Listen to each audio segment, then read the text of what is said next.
वीर वीरमदेव राजकीय स्नातकोत्तर महाविद्यालय जालोर के यूट्यूब चैनल पर मैं डॉक्टर बंशीलाल सहायक आचार्य हिंदी आप सभी का स्वागत अभिनंदन करता हूँ।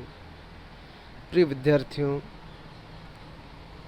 जय नारायण व्यास विश्वविद्यालय जोधपुर के निर्धारित पाठ्यक्रम में अंतिम वर्ष कला के प्रथम प्रश्न पत्र अर्वाचीन हिंदी काव्य के अंतर्गत हमने 4 इकाई पढ़ी है।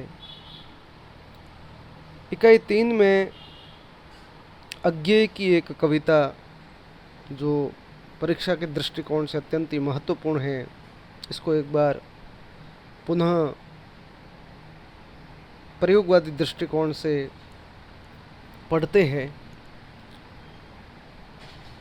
कलगी बाजरे की अज्ञेय की प्रसिद्ध प्रतिनिधि कविता है। इससे पूर्व अज्ञेय के व्यक्तित्व एवं कृतित्व के बारे में हम सामान्य सी बातचीत करते हैं। अज्ञेय का सीधा संबंध हिंदी साहित्य के इतिहास के अंतर्गत छायावादोत्तर और उसके बाद का जो समय है प्रयोगवाद, उससे संबंध है। इसमें कोई दो राय नहीं है कि अज्ञेय प्रयोगवाद के पुरोधा कवि प्रतिनिधि कवि है। तार सप्तक, द्वितीय और तृतीय सप्तक से अज्ञेय का सीधा संबंध है। परीक्षा में प्राय यह भी प्रश्न पूछा जाता है कि अज्ञेय का पूरा नाम क्या है। विद्यार्थियों, बिल्कुल भी भ्रमित होने की आवश्यकता नहीं है। सच्चिदानंद हीरानंद वात्स्यायन अज्ञेय, अज्ञेय का पूरा नाम है। इत्यलम अज्ञेय का पहला कविता संग्रह है। परीक्षा के दृष्टिकोण से यह अत्यंत ही महत्वपूर्ण बात है। इत्यलम में इनके प्रयोगवादी प्रवृत्ति की अभिव्यक्ति हुई है, जिसके अंतर्गत अहमवादी स्वर, व्यक्तिवादी स्वर, दीनता, कुंठा, घुटन की अनुभूतियाँ प्रमुख रूप से प्रखर होती है। हरी घास पर क्षण भर अज्ञेय जी का दूसरा काव्य संग्रह है। इनकी कविता में विरोध है, विद्रोह है, ओज भी है, शक्ति भी है। इंद्रधनुष रौंदे हुए ये अरि ओ करुणा प्रभामय, आंगन के पार द्वार, ये उनके प्रसिद्ध काव्य संग्रह है। कितनी नावों में कितनी बार कविता संग्रह पर आपको ज्ञानपीठ पुरस्कार प्राप्त हुआ है, ये भी परीक्षा में पूछा जाता है। बावरा अहेरी कलगी बाजरे की, रात होते प्रात होते सांप के प्रति यह दीप अकेला, 26 जनवरी इत्यादि इनकी प्रसिद्ध रचनाएं हैं। कलगी बाजरे की जो कविता है, इस कविता की विषय वस्तु के रूप में हम बात करना चाहे तो यह जो कविता है, कविता इससे पूर्व जो कविताएं लिखी गई है, या हम ये कह सकते हैं कि प्रयोगवादी कविताओं से जो पूर्व कविताएं लिखी गई, उनकी विषय वस्तु में, उनके शिल्प में अंतर दिखता है। विरोध की कविता प्रयोगवाद में आपको पढ़ने को मिलेगी। व्यक्तिवाद, अहमवाद प्रयोगवाद का प्रमुख स्वर है। यह जो कविता है, एक सामान्य शीर्षक की कविता कलगी बाजरे की। कवि का अभिप्राय है, कवि का मानना है कि जो सुंदरता है, वो सुंदरता किसी जूही के पौधे में नहीं है, चंपा चमेली के पौधे में नहीं है।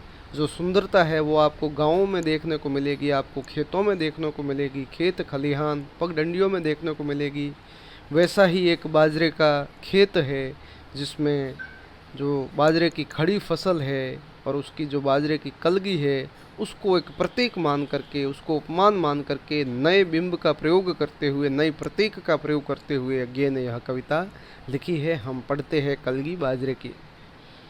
हरी बिछली घास बोलती कलगी सर हरी बाजरे की, अगर मैं तुमको ललाती सांझ के नभ की, अकेली तारिका अब नहीं कहता, या शरद के भोर की निहार न्याही कुई, टटकी कली चंपे की वगैरह, तो नहीं कारण कि मेरा हृदय उथला या कि सूना है, या कि मेरा प्यार मैला है, बल्कि केवल यही ये उपमान मैले हो गए हैं। देवता इन प्रतीकों के कर गए हैं कूच, कभी बासन अधिक घिसने से मुलम्मा छूट जाता है, मगर क्या तुम नहीं पहचान पाओगी तुम्हारे रूप के, तुम हो निकट हो इसी जादू के, निजी किस सहज गहरे बोध से,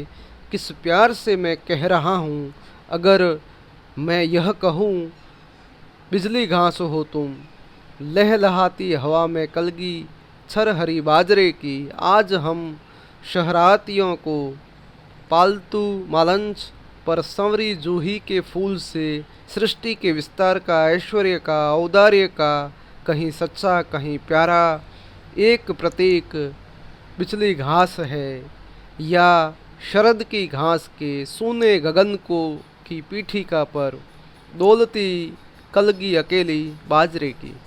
और सचमुच इन्हें जब जब देखता हूँ, यह खुला वीरान संस्कृति का घना हो सिमट आता है और मैं एकांत होता हूँ। इस तरीके से इस कविता का जो भाव है वो इस कविता में निहित है और स्पष्ट है कि कवि कहना चाहता है कि मुझे जो सुंदरता है वो किसी घर या फिर घर के बाहर जो बगीचा है उस बगीचे में करीने से सजाए हुए जूही के फूलों में नहीं संतुष्टि मिलती है, बल्कि मुझे जो संतुष्टि मिलती है वो किसी गांव में लहलहाती खेत और जो बाजरे की फसल है और उस बाजरे की जो कलगी है उसमें उसकी जो मूल सुंदरता है, जो स्वाभाविक सुंदरता है, उससे मैं संतुष्ट होता हूँ। और आप इस कविता में देखेंगे कि बहुत से जो प्रतीक है वो हमें नए रूप में पढ़ने को मिलते हैं। जैसे कि इसमें एक पंक्ति हमने पढ़ी है कि ये उपमान मेले हो गए हैं। विद्यार्थियों, आप ऐसा मानिए कि प्रयोगवाद की यह एक प्रतिनिधि पंक्ति मानी जाती है कि जो इससे पहले जो उपमान हम छायावादी कविताओं में पढ़ते हैं, जिसमें प्रेम स्नेह की बात की जाती है या फिर जो सुंदरता की बात की जाती है, मानव सौंदर्य की बात की जाती है, तो वो जो उपमान है वो कवि का कहने का अभिप्राय है कि वो जो उपमान है वो मैले हो गए हैं और देवता इन प्रतीकों के कर गए हैं कूच, और कभी बासन अधिक घिसने से मुलम्मा छूट जाता है। ये एक प्रतिनिधि पंक्ति है कि बहुत ज़्यादा किसी बर्तन को घिसने से उसकी जो चमक है वो चली जाती है। तो इस प्रकार से इस कविता में एक नए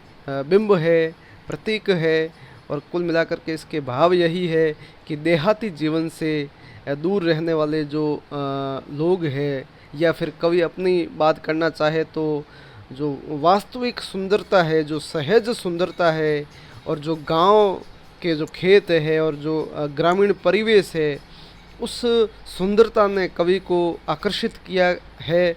और कवि का यह मानना है कि खेतों में शरद ऋतु की जो सुंदरता है और जो संध्या का काल है, जो गोधूली वेला है और सांध्य काल है, तो उस समय में जो खेतों में जो खड़ी फसल है और बाजरे की कलगी है वो बहुत अधिक सुंदर है और कवि को आकृष्ट करती है। तो इस तरीके से इस कविता के अंत में कवि कहते हैं कि बाजरे की और सचमुच इन्हें जब जब देखता हूँ, यह खुला वीरान संस्कृति का घना हो सिमट आता है और मैं एकांत हो जाता हूँ। कवि को वहीं संतुष्टि मिलती है।